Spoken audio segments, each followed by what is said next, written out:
সুখ নাই, দুঃখের কোনো সীমা নাই, দুঃখ নিয়েই বেঁচে আছি।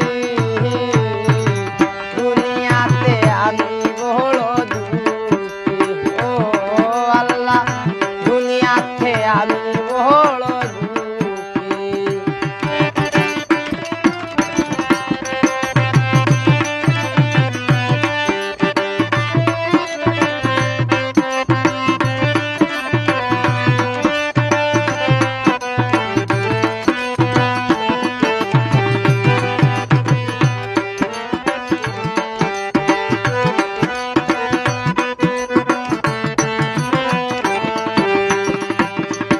আমার ছাত্র জীবন ছিল যখন পড়ালেখা করিতে পারিনি।